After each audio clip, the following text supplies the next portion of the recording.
Good evening, everyone. Welcome to our live coverage of Starlink 9-8 mission from the West Coast, that is from Pad Space Launch Complex 4 East at Vandenberg Space Force Base in California. We hope you all are doing fine and excited about the upcoming launch.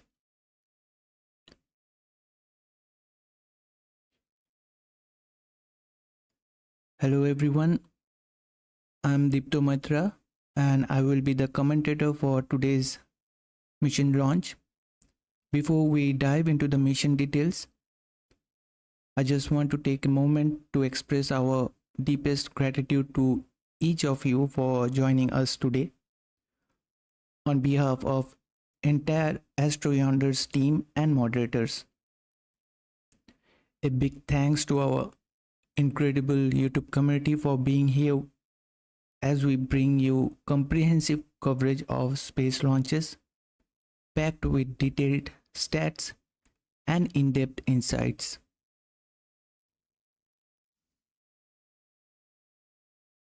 Your presence means the world to us and we truly appreciate your support.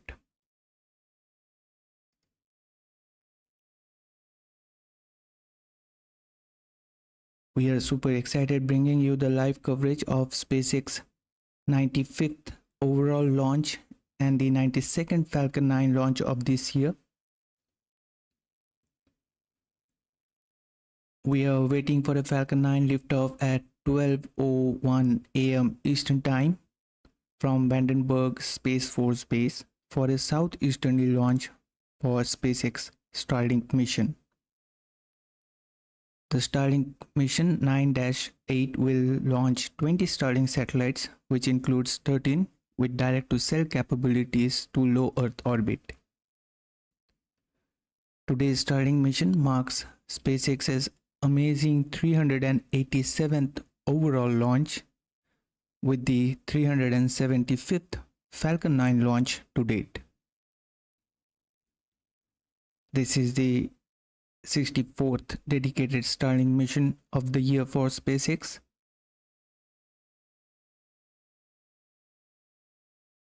Prior to today's launch, SpaceX has launched 1,392 Starlink satellites so far, over 63 flights this year, and overall 7,042 Starlink satellites with dedicated 220 direct-to-cell satellites to date. Right now, SpaceX is targeting a liftoff time of Falcon 9 from Vandenberg Space Force Base at 12:01 Eastern Time, 4:01 a.m. UTC, which is 9:01 p.m. Pacific Time on Tuesday, that is on September 24th. Now, just a quick update. NASA and SpaceX are now targeting launch of Crew 9 to the ISS no earlier than September 28th at 1:17 p.m. Eastern Daytime due to prevailing bad weather conditions and tropical storm conditions. Meanwhile, Crew 9, SpaceX and NASA completed a full rehearsal of the launch day activities ahead of liftoff. Also, SpaceX test-fired a Falcon 9 rocket, which will be carrying the Crew 9 mission to the International Space Station on Tuesday at 10:05 p.m. Eastern Daytime at Space Launch Complex 40 at Cape Canaveral Space Force Station. The Falcon 9 and Dragon will be rolled back to the hangar to shelter from Tropical Storm Helena, which is forecast to strike Florida as a powerful Category 3 hurricane. Now, before moving on, would like to welcome one of our much anticipated moderator over here, Bob Trick Pika. Welcome, Pop Tripika. Thanks for tuning in. In spite having work, you did manage to come to today. We are happy to see you here. And let's see about the launch of the Crew 9 because the weather conditions are extreme there. So hopefully we will be getting the launch as now they have planned for September 28th.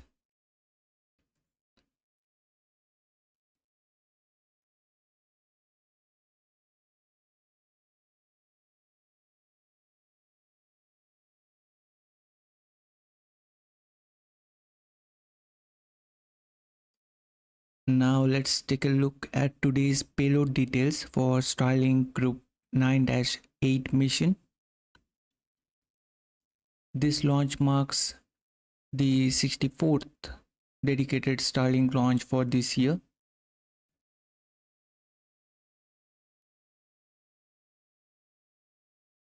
Starlink satellites are built at SpaceX Satellite Development Facility in Redmond, Washington. Today's launch consists of 20 version 2 mini satellites, which includes 13 dedicated satellites with direct-to-cell capabilities.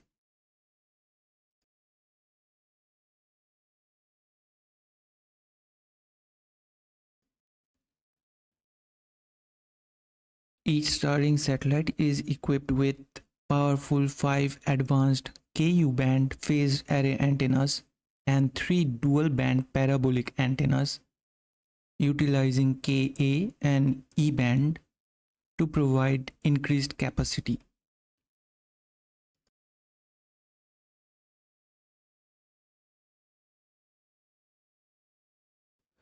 Altogether, these antennas utilizing Ku, Ka and E-band frequencies allowing Starlink to provide high bandwidth connectivity that is 4 times more capacity per satellite than earlier versions. Each satellite features a dual solar array with a size of 52.5 square meters, which unfurls to a wingspan of 100 feet. These two dual solar arrays are also aeroneutral, which enable faster on-orbit maneuvers. Also, it has a high-capacity battery to provide power to the payloads. Each Starlink satellite contains 3 space laser transponders, also known as optical intersatellite links, short for ISLS, for intercommunications operating at up to 200 Gbps, which together across the constellation form a global internet mesh that can connect customers anywhere in the world. This also enables the spacecraft to transmit data without local ground stations, providing truly global coverage.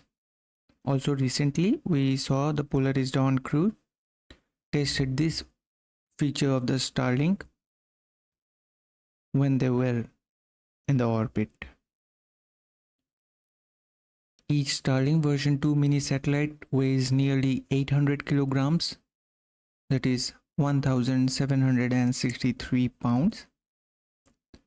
And Starlink satellites are equipped with efficient ion Hall effect thrusters powered by argon, which enables Starlink satellites to orbit raise, maneuver in space, and deorbit at the end of their useful life. Today's payload will be placed in an orbit with an altitude of 300 kilometers with an inclination of 53.16 degrees. Starlink uses custom-built navigation sensors named Star Tracker that surveys the stars to determine each satellite's location, altitude, and orientation for best possible broadband throughput.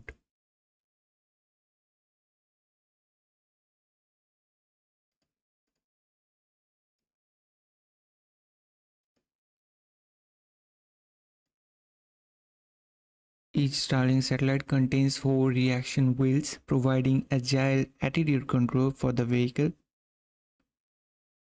The hot spare configuration ensures high reliability operation, and its aluminum flywheel is fully demisable at the end of life.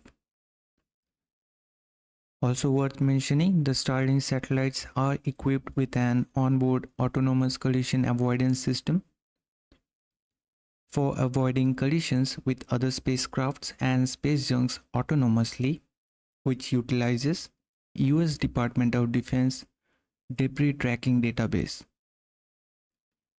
Recently, SpaceX reported that Starlink satellites perform 275 collision avoidance maneuvers each day, and in the past 6 months, Starlink satellites performed 50,000 collision avoidance maneuvers. So we can understand how important this is.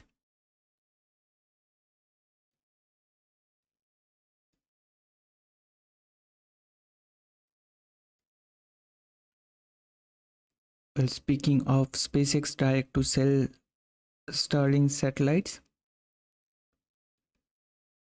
direct to cell is a technology developed by the Starlink team. Starlink satellites equipped with direct to cell capabilities have advanced E-Node B modems on board. These modems functions similarly to cell phones towers but operate in space. So in easy words, it's like having a cell phone tower in space. This technology allows the cell phone to connect directly to the satellites. Imagine we are in a remote area where there is no cell tower nearby. Normally, we would not get any signal on our phone. But with direct to cell technology, our phones can get a signal directly from a Starlink satellites overhead. It is designed to work with common LTE standards with absolute no changes to the hardware, firmware, or special apps required. Whether you are on land, lakes, coastal waters, or even in the air, as long as you can see the sky, you can get a signal. It provides connectivity in remote regions as it aims zero dead zones around the world, giving you peace of mind when you need it the most.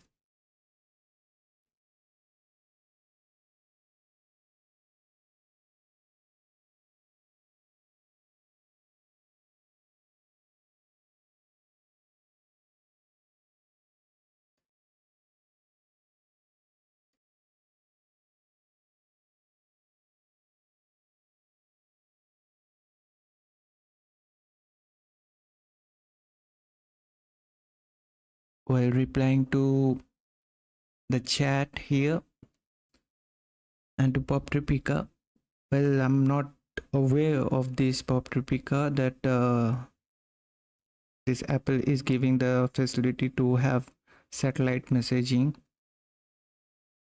because maybe I didn't check the news properly, and really I'm not sure that what service they are using, but as you said, I will have a look into it.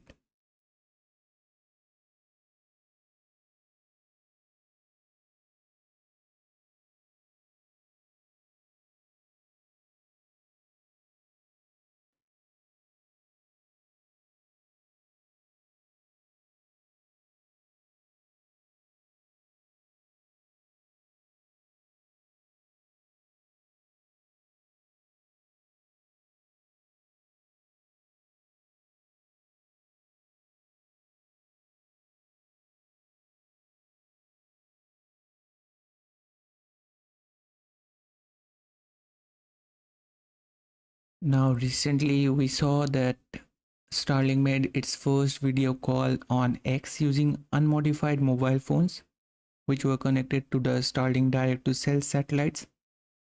Previously, we witnessed textual communication via these satellites. Now Starlink plans to launch this service with T-Mobile maybe later this year.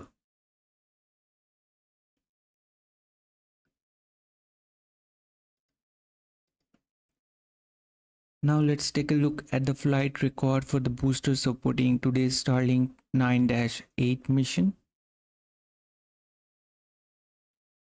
Today's supporting booster with tail number 1081 has 9 previous flights in its record, including missions like SpaceX Crew 7 for NASA under Commercial Crew Program, which marked the 11th overall crewed orbital flight of a Crew Dragon spacecraft.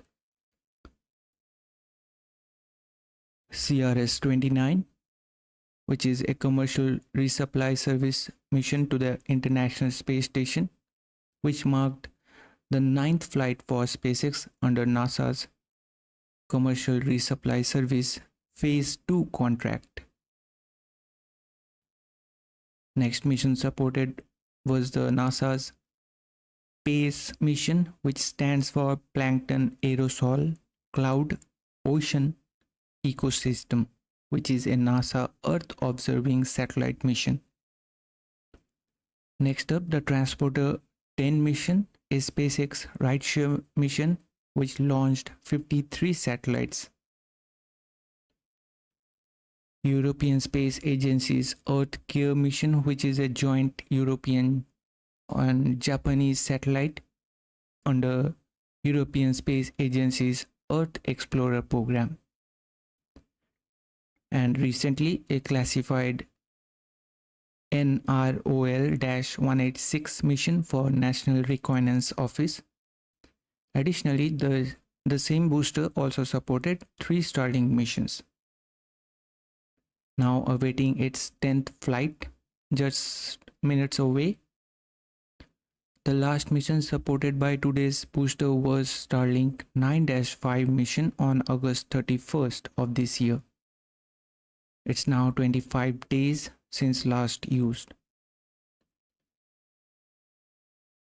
Today's mission will be the 6th consecutive launch of this booster from Pad Space Launch Complex 4 East. Also today the booster will have its 5th landing on a drone ship to date. Previously it made 3 landings on Of Course I Still Love You and 1 time on a shortfall of Gravitas. And it had previously 5 land landings in its record.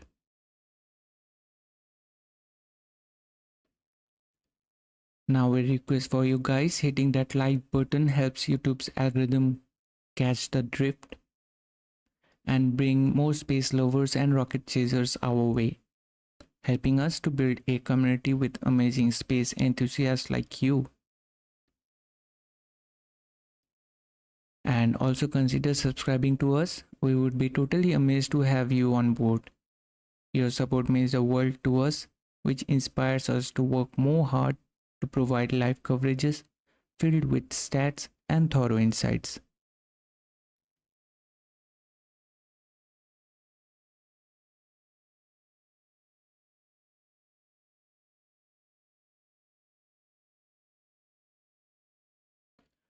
Hopefully, Pop Tripika, we also hope that Starlink will be providing more faster data rate. Although as of now, we know that the Starlink without the direct-to-cell technology, they are providing the fastest internet service compared to any other internet service provider. So let's see, it's a matter of time. And yes, it's 25 days only turnaround time for this booster. Even when I was preparing for this live, I got amazed by looking into that just 1 mission was between this mission and the previous mission of this. Previously it supported 9-5 mission, as I said, and in between I think 9- 17 was there, and today we are here with this 9-8.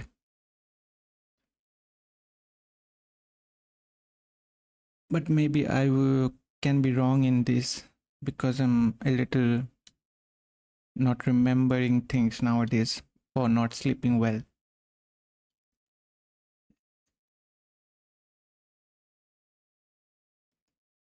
Anyways, let's move on and have a look at the bar graphs presenting number of Falcon 9 launches each year. Before today's launch, SpaceX completed 91 successful launches of the Falcon 9, with the recent Starlink 9-17 mission launch on September 20th. That launch marked 22nd launch since the Starlink 9-3 mission failure.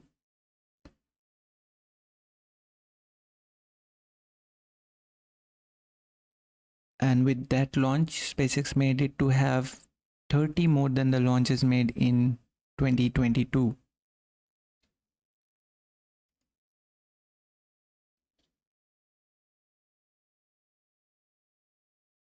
Now with today's launch of Starlink Group 9-8 mission, the bar graph shows 92 Falcon 9 launches so far this year, which is 31 more than the launches made in 2022. They have already done more than the half as many launches as they did all of last year, and it's only been 8 months and 24 days of this year.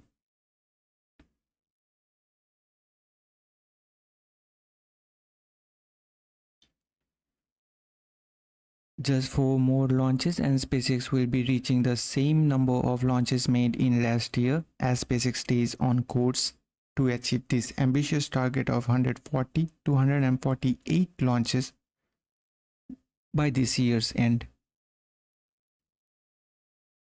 But if we count the failed Starlink 9-8 9-3 mission, SpaceX will have 93 launches this year, including today's mission, which is just 3 less than the number of launches made last year. Today's launch marks the 23rd launch since the Starlink 9-3 mission failure.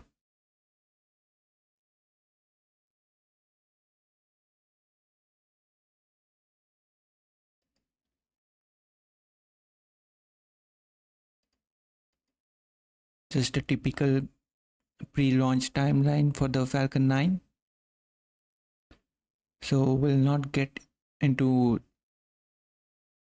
more details for this today, as we are nearing to the webcast to begin with only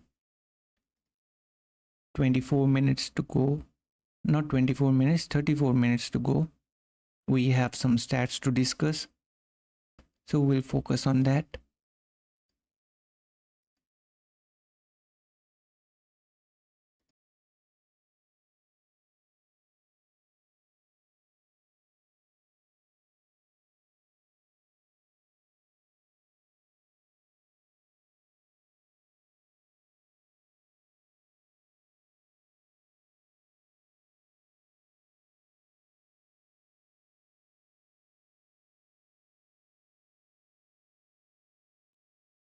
But yes, here what one thing would like to mention, but it is mostly known to everyone. But just for a quick knowledge, we know that the strong back reclining process here at Vandenberg differs from that at Cape Canaveral and Kennedy Space Center. Here at Vandenberg, we recline the strong back 13 degrees away from the Falcon 9, whereas at Cape Canaveral and Kennedy Space Center, we recline the strong back about 1.5 degrees away from the Falcon 9. And this strong back retraction process will be happening nearly T minus 4.5 minutes.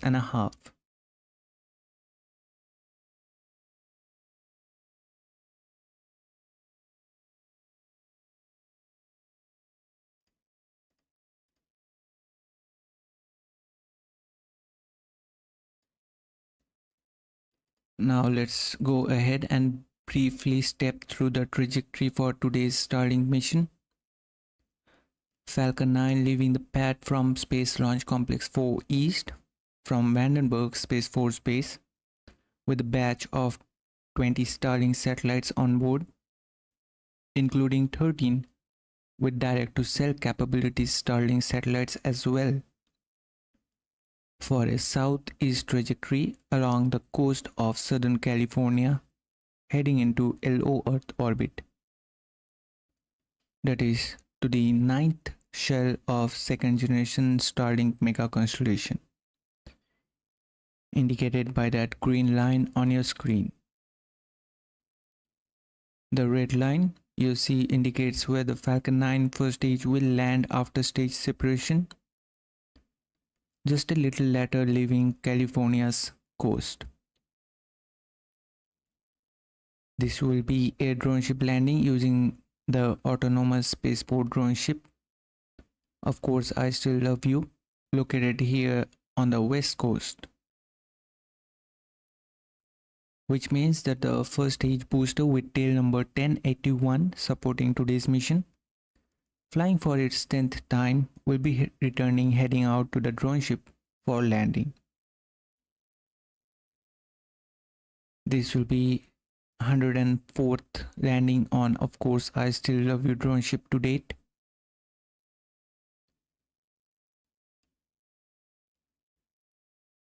The planned booster recovery is approximately 627 kilometers, with estimated fairing recovery approximately 703 kilometers downrange, and the stage 2 debris re-entry will be in the East Pacific on the second orbit.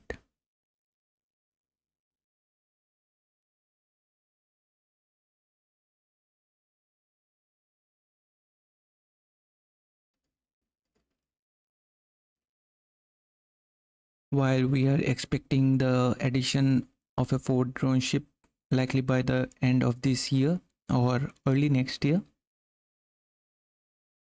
currently there are 3 in SpaceX's drone ship fleet. One of the 3 drone ships, of course, I Still Love You, is stationed here in California, and the other 2, Just Read the Instructions and a Shotful of Gravitas, are stationed in Florida.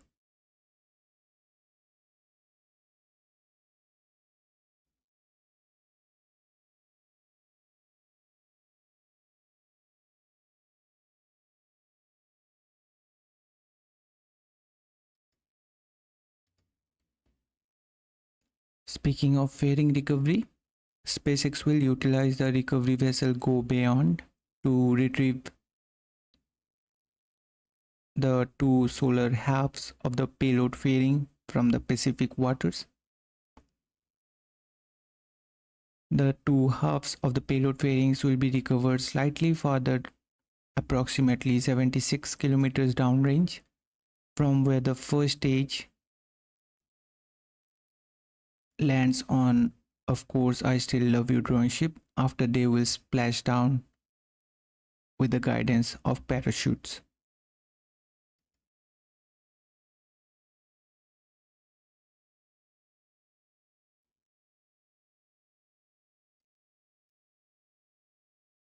You can see on your screen how a fairing recovery looks like. Although the recovery vessel on your screen is Dirk performing fairing recovery operations, but today's supporting recovery vessel, as mentioned before, it is Go Beyond. Other recovery vessel, Bob, Tug and Go Cosmos at the East Coast, is currently awaiting its next assignment.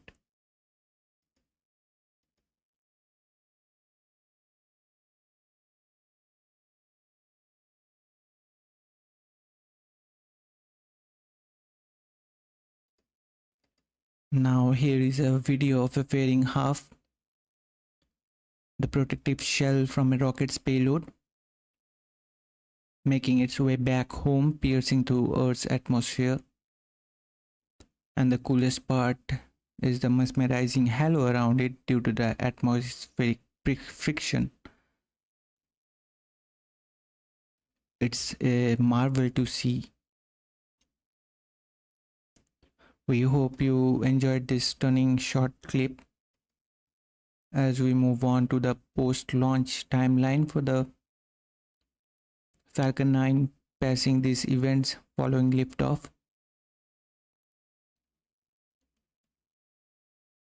At T plus 1 minute and 7 seconds, Falcon 9 will pass through max Q, a point of greatest aerodynamic pressure on the vehicle. Then a couple of different events coming up in rapid succession. First will be T plus 2 minutes and 24 seconds, where first stage main engine cutoff will occur, also known as MECO, followed by a major milestone within 4 seconds at T plus 2 minutes and 28 seconds, where first and second stage will separate from each other. Just after 6 seconds later, second stage MVAC engine will ignite for the first time during today's flight. This event is also known as SES-1, which will occur at T plus 2 minutes and 34 seconds. Coming up next at T plus 3 minutes mark, Falcon 9's payload fairings will be jettisoned, which will expose the payload to the vacuum of space.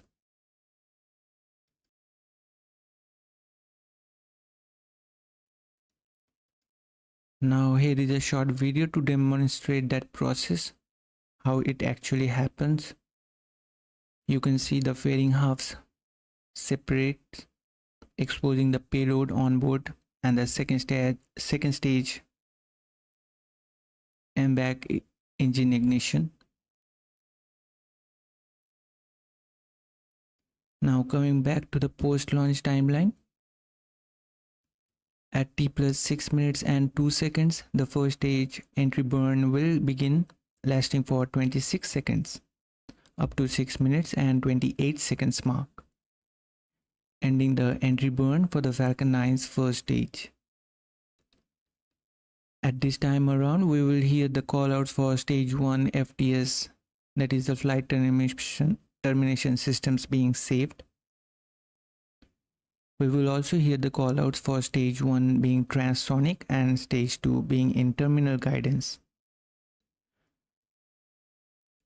Now just a quick fact, stage 1 FTS is saved, or one can say flight termination systems are turned off or disabled after the re-entry burn, whereas the stage 2 FTS is saved after the orbital insertion burn. Now moving on, next major milestone we will be having at T plus 7 minutes and 51 seconds, where the first stage landing burn will commence, which will orient and set up the first stage for SpaceX iconic precision landing. At T plus 8 minutes and 14 seconds, the first stage will land on droneship, of course I Still Love You, for its 104th time, marking SpaceX 351st overall booster landing to date. The second stage MVAC engine will shut down, that is SECO-1, for the first time in today's flight and enter into a parking orbit at T plus 8 minutes and 37 seconds. T plus 53 minutes and 13 seconds. The second stage MVAC engine will reignite for a quick 1 second burn, that is SES-2, and turning it off at T plus 53 minutes and 14 seconds, that is SECO-2, which will set up the batch of 20 Starlink satellites deployment at approximately T plus 1 hour and 6 seconds.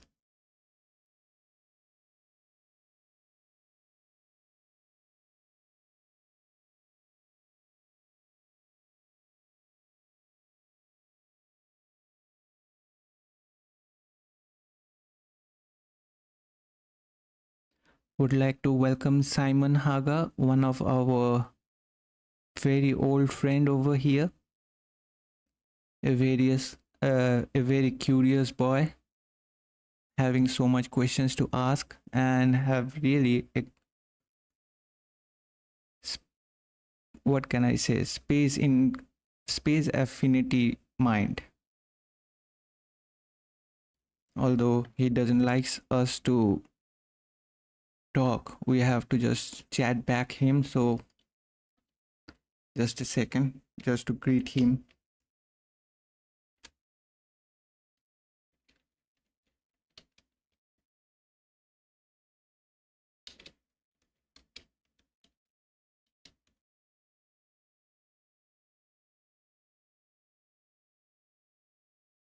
Now let's move on to the stats for today's mission launch. Today's launch marks 387th SpaceX overall launch and the 64th dedicated launch of Starlink satellites for this year. This marks the 375th Falcon 9 launch to date,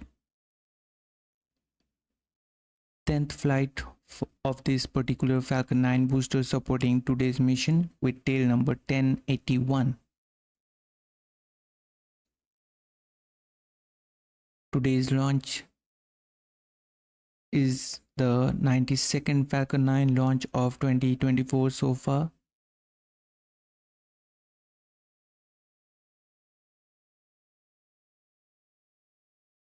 Here we are not counting the failed Starlink mission of this year, and this will be the SpaceX's 95th overall launch of this year, including the third and fourth integrated flight test of the Starship and one Falcon Heavy launch.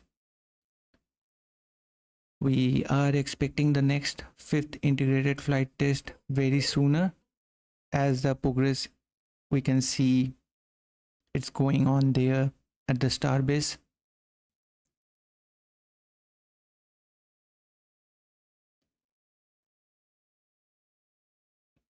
This is SpaceX's 320th Falcon booster reflight to date, meaning the launch of a booster that has flown at least once before.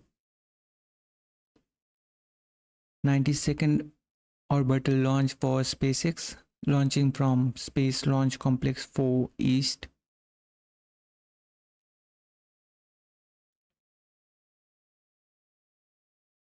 (159th overall orbital launch from this pad. And with this mission success, SpaceX will have a remarkable 7,062 Starlink satellites launched to date.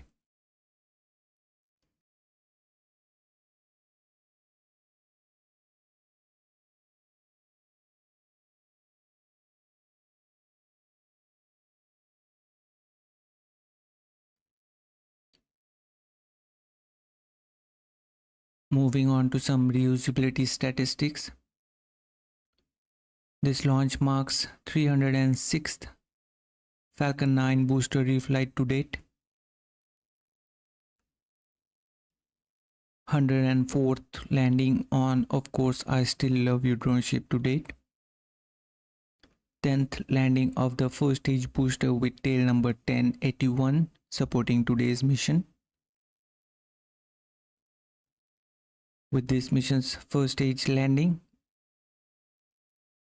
it paves the way for the 276th overall droneship landing, marking 332nd Falcon 9 landing and a commendable 351st overall landing to date.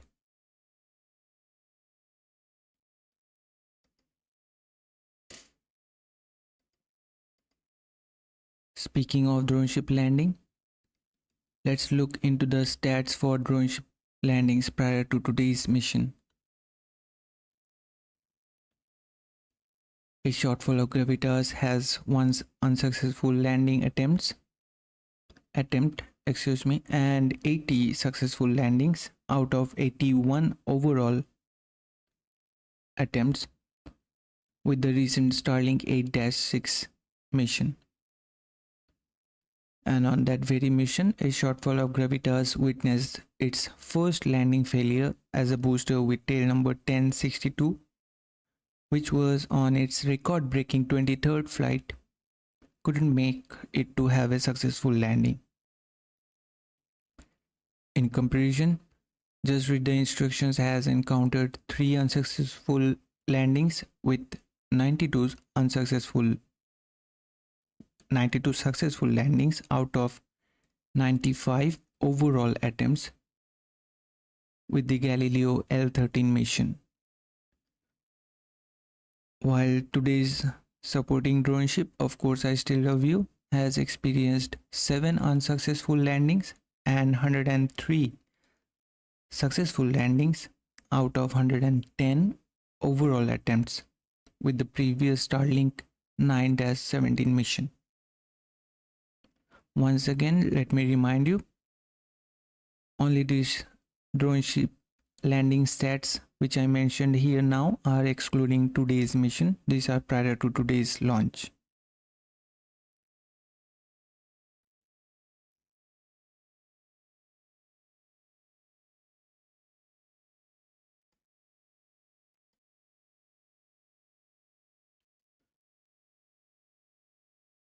Let's have a look into some key stats for SpaceX launches in this year, including today's Starlink 9-17 mission. With today's mission launch, SpaceX have a total of 95 launches this year, and out of those, 64 are Starlink missions, including one from today, 29 non-Starlink missions for commercial and government organizations, and 2 Starship launches. The recent non-Starlink mission supported by Falcon 9 was the Galileo L13 mission. One of the previous non-Starlink missions, the GOES EU mission, was supported by the 10th Falcon Heavy launch. SpaceX reused boosters for 89 times in those mission launches, including today's mission, showing their commitment to sustainability and reusability. Now, if we look into the geographical distribution, we get they have 61 launches from East Coast in Florida, with 17 from Launch Complex 39A at Kennedy Space Center and 44 launches from Space Launch Complex 40 at Cape Canaveral Space Force Station. On the West Coast, they will have 32 launches, including today's one, all from Space Launch Complex 4 East at Vandenberg Space Force Base in California. And there were 2 launches from Gulf Coast at Starbase back in Texas for the Starship 3rd and 4th integrated flight test. As for landings, they will be nailing it today 92 times this year. Most of the landings are on drone ship with 73 successful landings. 27 on Of Course I Still Love You, including one from today, 21 on Just Read the Instructions, and 25 on A Shortfall of Gravitas. And for ground landings, they have pulled off 819 of them, 12 times on Landing Zone 1, previously with Bluebird 1-5 mission, 2 times on Landing Zone 2, and 5 times on Landing Zone 4 with the recent Transporter 11 mission.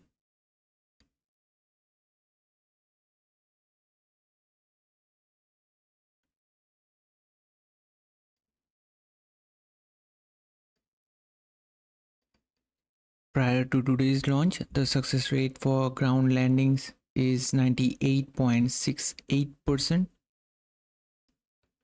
For drone ship,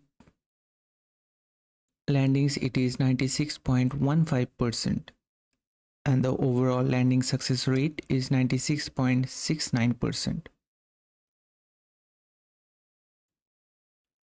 Unfortunately, the landing success rate for this year was reduced from 100% to 98.9% due to the failure of the booster with tail number 1062 to land on the a shortfall of Gravitas drone ship during Starlink 8-6 mission. Recently, we had an update that a shortfall of Gravitas has went through some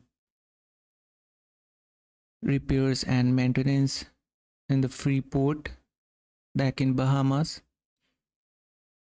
Hopefully, we will be seeing a shortfall of Gravitas in action sooner.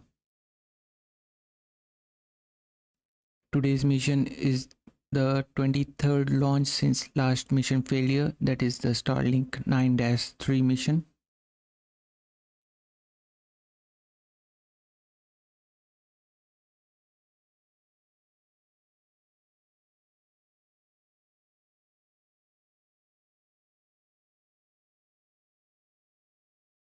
Now, if you are feeling we are adding value to your viewing experience, consider giving this video a like, which really helps YouTube's algorithm to bring in more space fans like you and people to find out this stream.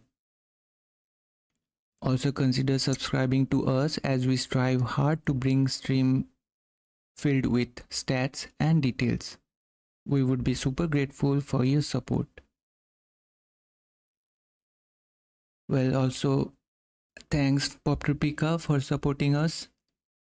Although you got a little late, you could have been the first one being a member. Right now you are the one, but previously Famed was is having this title. So anyways, but for now you are the first. And once again, thanks. We will try to make these perks a little more attractive for everyone. That was the very basic things we gave it there.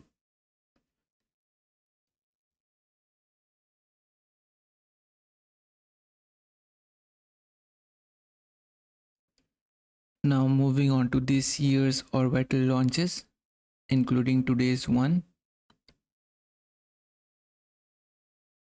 We have this pie chart over here showing the orbital launches nationwide. United States is dominating with 109 orbital launches, including today's mission. Launch comprising a substantial 61.6% of the global total. And recently on September 20th, we had a successful Rocket Lab's Electron launch for Guineas, deploying the second batch of the planned 5 launches of Internet of Things satellites, which also adds to the number of US orbital launches made this year, as Rocket Lab is an US-based company. China follows closely behind, accounting for 25.4% with 45 launches.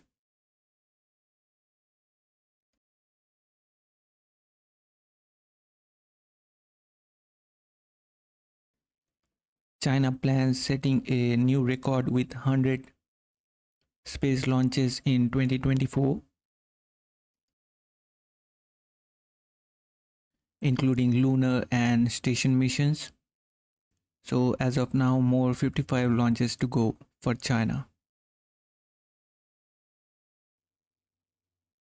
Now Russia maintains a steady pace with 11 launches, with the recent Angara 1.2 launch of 2 Russian military satellites on September 17th, making 6.2% of the pie. On the other hand, Japan has 4 launches so far, making 2.3% of the pie, with the recent H3 22S launch vehicle on its second launch for this year on Advanced Land Observing Satellite 4, that is ALOS-4 mission on 1st July. And tomorrow we will have an upcoming launch of IGS Radar 8 mission for Japan. Previously we did saw scrubbing of this mission. Hopefully tomorrow Japan will make it. Meanwhile, India and Iran entered the race with 3 launches each, both having 1.7% of the pie respectively. Europe also have their share of the pie, having 1.1% with 2 launches so far. Also, it is worth mentioning this year's first successful orbital launch was made by India on the very first day of this year. As you can see, a tough competition, but United States and China are undeniably leading the space race this year.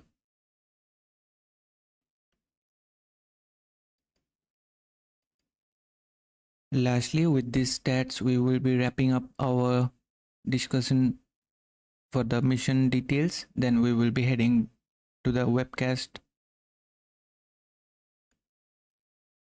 So now we have this pie chart showing 2024 orbital launches by rocket variations.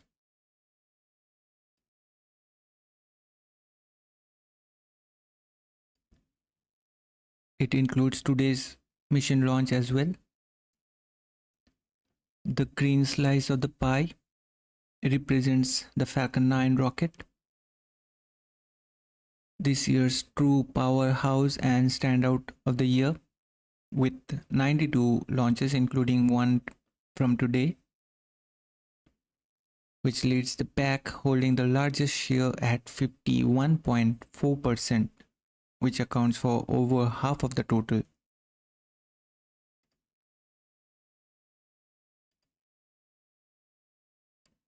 Next up we have Rocket Lab's Electron, which has completed 11 launches, representing 6.1% of the pie. This includes its recent 53rd overall launch for Kinesis. On the Kinesis killed a radio IoT star. I hope I could pronounce the mission name properly. And with the previous 50th Electron launch on No Time to Lose mission for Kinesis itself, Rocket Lab reached its 50th launch faster than any other commercially developed rocket in history, now holding the title previously owned by SpaceX Falcon 9. Also, we have Roscosmos Soyuz 2 rockets with 9 launches so far this year, which is 5% of the pie. Then we got the China's Long March 2C and Long March 2D rockets. They are also known as CZ2C and CZ2D rockets.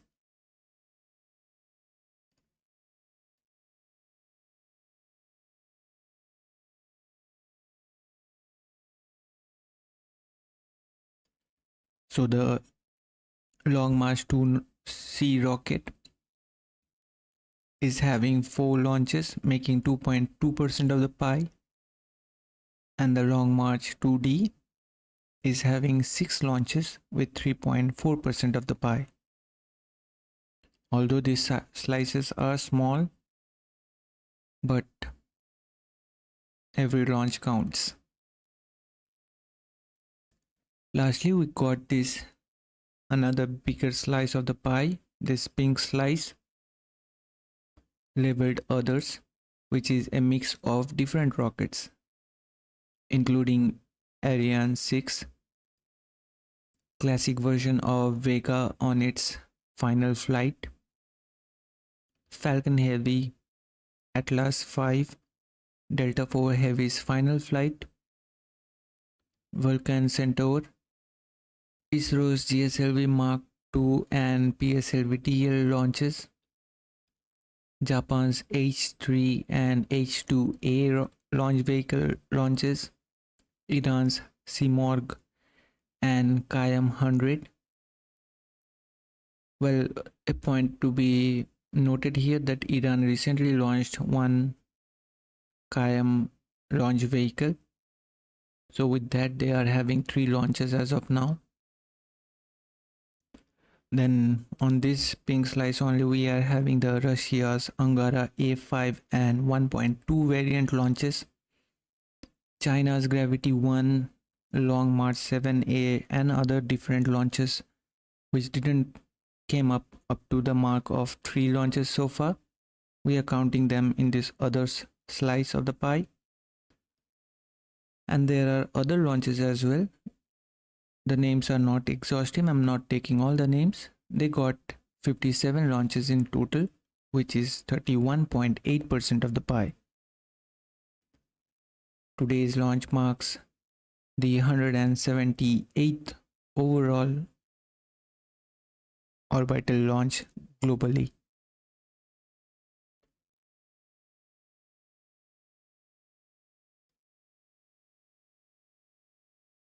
Now we are getting just 1 minute away from the webcast to begin.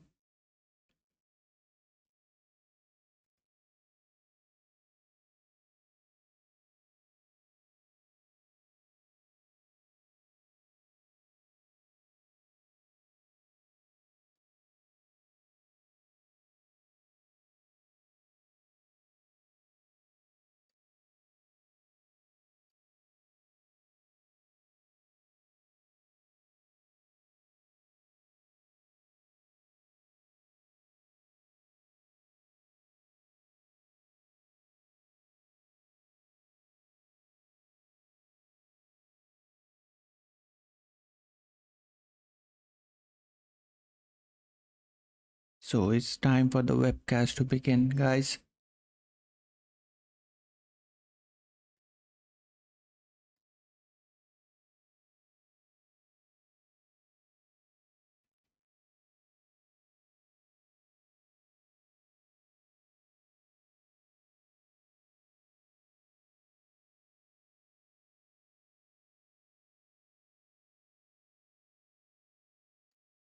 Adding value to your viewing experience is our top priority. If you felt that we achieved that, please consider liking this video. It really helps YouTube's algorithm bring in more space fans and helps others to find out this stream. Also consider subscribing to our channel as we work hard to bring you streams packed with stats, details and insights. We would be incredibly grateful for your support.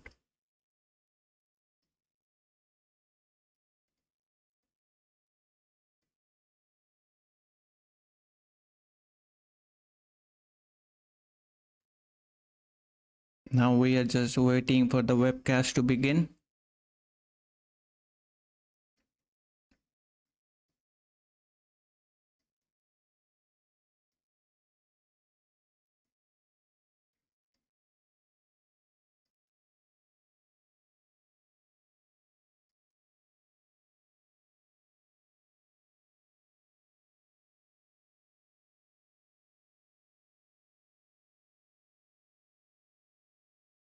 Well, one thing I just want to mention that today's launch window is just of 5 minutes. So there is no space for any delays, I guess. They have to anyhow make it through within these 5 minutes. Well, why it's not starting?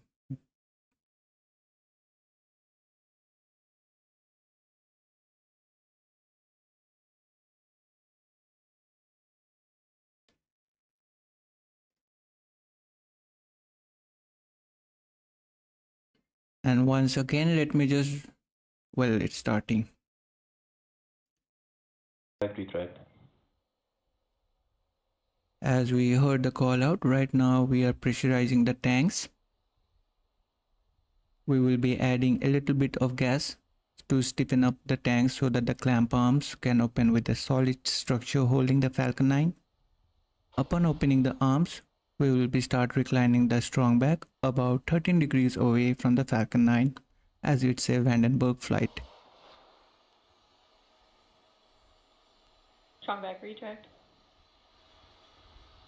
As we heard the call out, the process is now underway and you can see the clamp arms. Well, we won't be getting any views today. It's extremely foggy, yes, Bob Replica. Although other times also in Vandenberg flight we saw this fogginess. Mostly we get to see a foggy liftoff here only at Vandenberg. Hopefully we will get a good view today or any close-up. Now while watching the live view of Falcon 9, a couple of important steps were completed. The spacecraft team switched to internal power a few minutes ago and fueling of the Falcon 9 first stage is finished, meaning all the RP-1 prop is now on board. We are still loading liquid oxygen on both the first and second stages.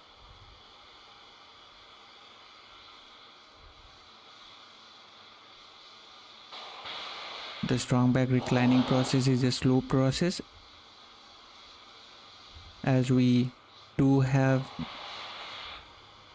those lines that are currently carrying liquid oxygen to the second stage as well as the electrical signals and air conditioning. Load is complete. Right on time. Stage 1 LOX load is complete. We are now waiting for the second stage that will finish up at just inside T-2 minute mark.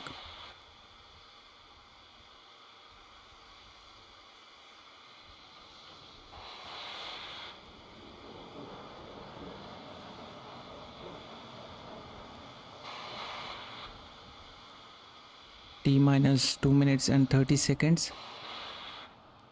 The range continues to be green and weather, I guess it's supporting and cooperating with us. We don't expect any weather conditions to develop in the last couple of minutes.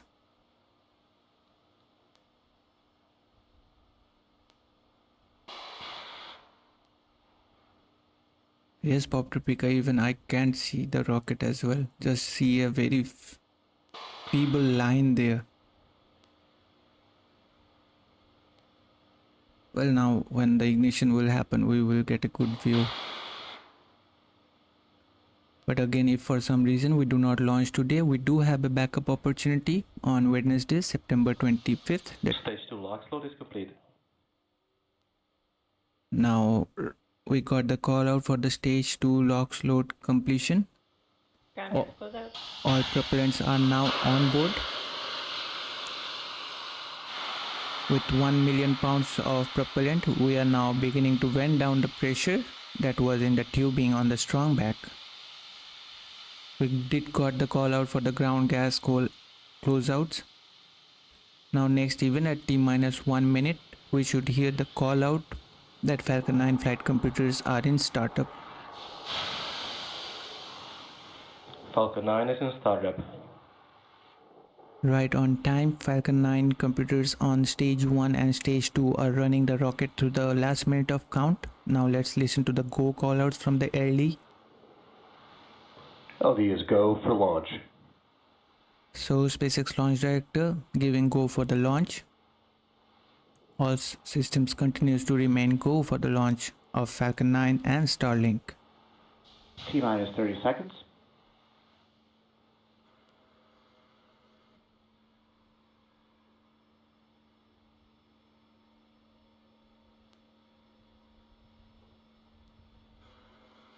T-minus 15 seconds. T-minus 10, 9, 8, 7, 6, 5, 4, 3, 2, 1. Ignition. Liftoff Falcon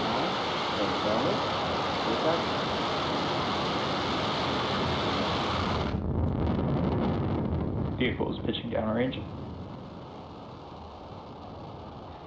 Stage 1 propulsion is nominal.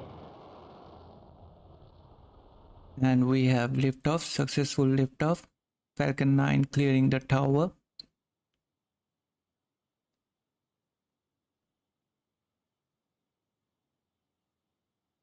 Right now we are in the throttle bucket as we prepare for the period of max Q. Power and telemetry is nominal.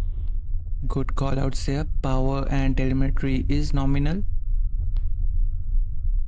Right now we are throttling down the supersonic. 9 Merlin engines. We got the call out for vehicle being supersonic. We have exceeded Mach 1 on the Falcon 9. Falcon 9 is faster than the speed of sound as of now. Max Q. Max Q call out there. We are through the period of maximum dynamic stress on the vehicle. We have throttled the 9 Merlin engines back up to full power. Coming up, we will be having a call out for MVAC engine chill. MVAC chill. Right on time. We have started the process of chill down of second stage, that is the MVAC engine on the second stage prior to its ignition just after stage separation. Coming up, 3 events in rapid succession. The shutdown of main engine on first stage, that is main engine cutoff, also known as MECO, followed by stage separation and ignition of the second stage MVAC engine for the first time, that is SES-1, which will boost the payload into the low Earth orbit. So let's hear the callouts now. Well, thank you Fairmate for visiting us. I replied back to you on X. Main engine cut off.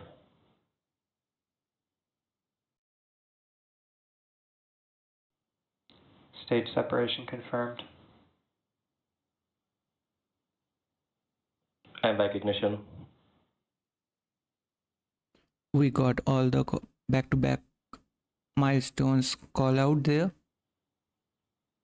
Now on your screen you can see the nitrogen thrusters is now beginning to reorient the first stage, and the 4 hypersonic titanium grid fins started to slowly begin deploying by the command issued by the flight computer. Next up is the fairing separation. Fairing separation confirmed. And there we go. The fairings has successfully separated. You are looking right now a view of the first stage, although it's extremely dark, which will be continuing under the force of gravity and steering with the help of grid fins, which we just saw now. It will continue to rise towards the apogee before descending back down towards the landing on the drone ship, of course I still love you, stationed in the Pacific Ocean. Second stage, meanwhile, is in its 6-minute burn and is on its way into the parking orbit with the 20 Starlink satellites payload on board. As it's a night flight there, we are not getting good views even during the liftoff. It was so foggy that we couldn't see the Falcon 9 being vertical. Although during the ignition we did got a good view. Now so far the launch has gone smoothly as planned. The first stage has completed its job and is now returning way back. The second stage is performing at full power, providing us not so much good views today from space, but at least we can see the second stage engine.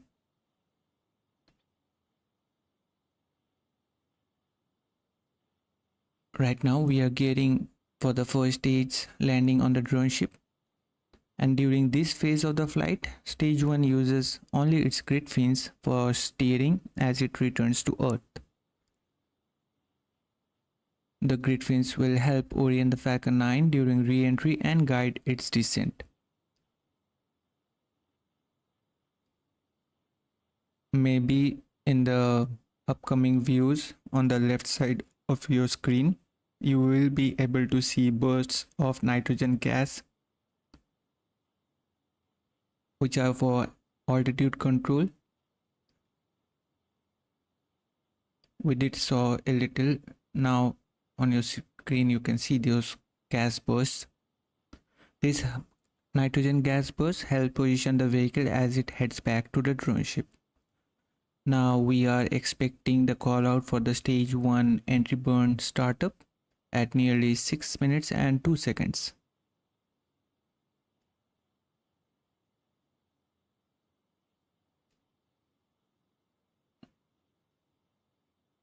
Stage 1 entry burn startup. And there's confirmation, we have just lit 3 of the Merlin 1D engines on the first stage. You can see now we are rapidly slowing down the vehicle as it enters the Earth's atmosphere, and this burn should last just around 26 seconds.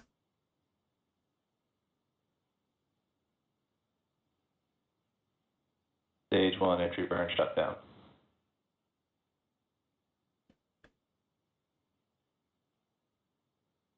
And there we go. There's the confirmation of the shutdown of the entry burn on the first stage. We should be hearing a call out for stage 1 FTS being saved at Stage 1 FTS is saved. and there we go. It means entry burn for the stage 1 has been accomplished. Now the Falcon 9 is equipped with 4 landing legs, as we know, and those are made out of carbon fiber with aluminum honeycomb. They are placed symmetrically around the base as the rocket, and they will deploy just prior to the landing. Next up, we will be hearing stage 1 being transonic, and also we will be getting a call out for stage 2 FTS being saved. Stage 1 transonic. Here we go. Stage 2 FTS is saved. Both the call outs back to back right now. We got the call out for the transonic one for the stage 1. It means stage 1 is now traveling slower than the speed of sound as it heads back towards the landing. Speaking of landing, we are just less than 60 seconds away from that. And stage 2 FTS being saved, that call out means Stage 1 landing burn. orbital Stage insertion 2 burn internal guidance. is complete. Right now we can see that with the center E9 engine now lit, we are slowing down the vehicle very rapidly. Should be seeing those landing Landing legs leg deployed. deployed already. Stage 1 landing confirmed. And there we have it. We have successfully made 332nd landing of an orbital class Falcon 9 rocket. Coming up next, we will have the second stage engine cutoff, that is SECO 1, and following that event we will enter into about 45 minutes of course phase as the vehicle ascends to its target orbit. MVAC shutdown. There we go. Second engine cutoff, that is SECO 1.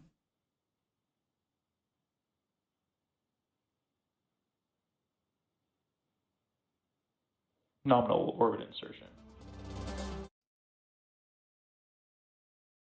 So good callouts. These good callouts we were waiting for. The second stage engine cutoff, as well as the confirmation of good nominal orbit. Today's launch is SpaceX 387th successful mission, and with the landing marking their 351st success. So with that, we will wrap up our coverage for now. Would like to thanks Bob Tripika for coming after so many days, after taking so much time. You did make it, in spite you are having a new work there, and also for supporting us, being a member today. And thanks Fairmade for joining us. And what I was saying, that I replied back you on X, so when you get time please check it a little. And thanks for being with us, although you are out there, and hopefully your friend, what can I say, your pet, I guess you are in a vet, so it means you are dealing with a pet, so maybe he or she is doing well. And anyways,